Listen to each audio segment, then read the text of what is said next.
Assalamu alaikum wa rahmatullahi wa barakatuh. So this is my wife driving Osman's mother's car, Toyota Camry, with a dog inside. Why? Why she let her have a dog in her car? And here's the proof. Why Osman's mother let her drive her car? And she called her my mother-in-law. If she rented his property as he claimed, will she let her have a dog in her car as a Salafi? Osman permits my wife to have a dog in his mother's car? Seriously? Why Osman did that? Anyway, so I talked to Osman, told him like why she called herself San Diego Niqabi. He told me I don't know why. Anyway, after I messaged him, she changed her nickname to No I Niqabi. When I found out she lives in his house, he changed his saying and said she rented. Since she rented with her new husband, where's all the receipts? This poor dog residing in Osman's house, and he sleeps in his bed, and I have proof of that. I have videos of that, okay? This is his mother's furniture. How can you trust him? Muslim Ummah, wake up. Seriously.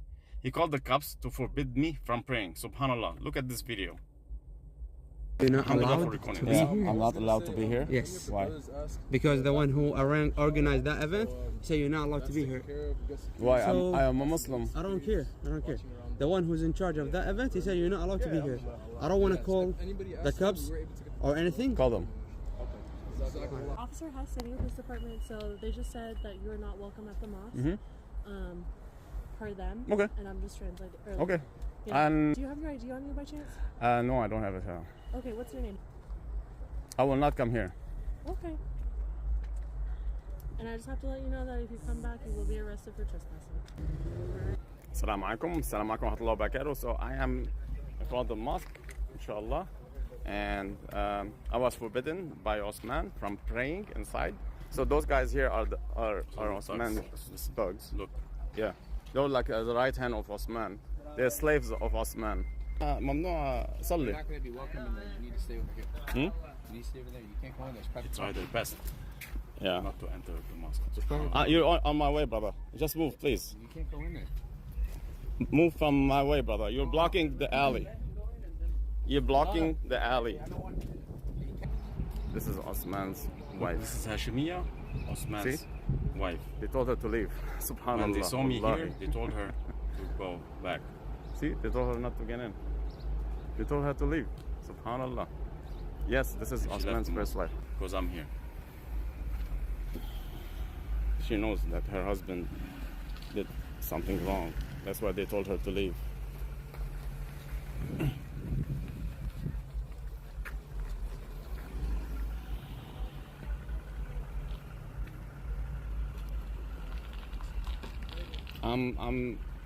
I'm using my First Amendment.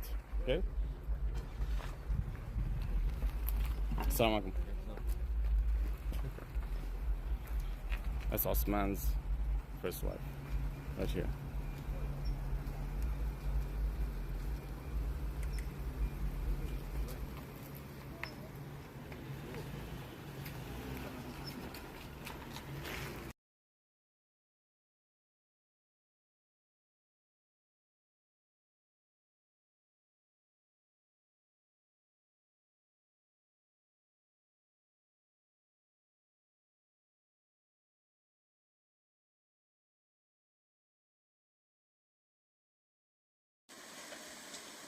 Everyone's going through a lot of stuff with it right now, so my life is in danger.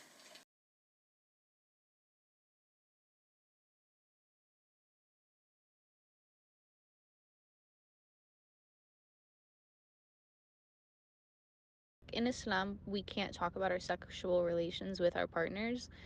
But I will say there's nothing really going on there between them. You know, I can't go into detail because that would be haram. Like I'm not allowed to talk about those things, but that's all that I can say is that I know that that's one reason why I was put into the relationship is because there was no emotional support. There was no mental support. There was all this bickering and yelling and screaming and not understanding. And he's very strict. We identify as Salafi. Like we are Muslims, but if people ask what we follow the Salaf. So we're extremely strict when it comes to Islam.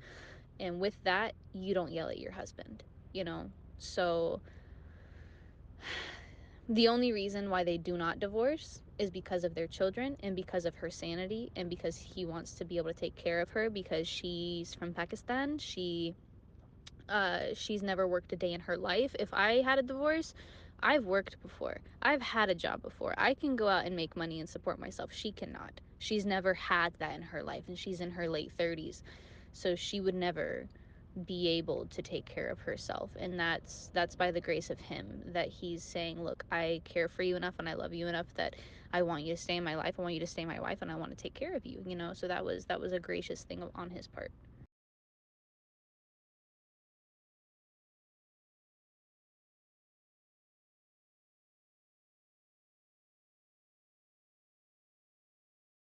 In Surah Nisa, verse 17 and 18 in the Quran, it states, one who sins ignorantly will be forgiven, but if you sin knowingly, you are worse, you are as worse as one of the disbelievers. So if you know you're sinning when you sin and you're trying to make excuses for it, if you pray, you're not going to be forgiven for that, because your sin is doing it knowingly. You know you're sinning, hoping that you'll be forgiven later, or hoping that Allah subhanahu wa ta'ala will understand. But if you sin out of ignorance, then you will be forgiven.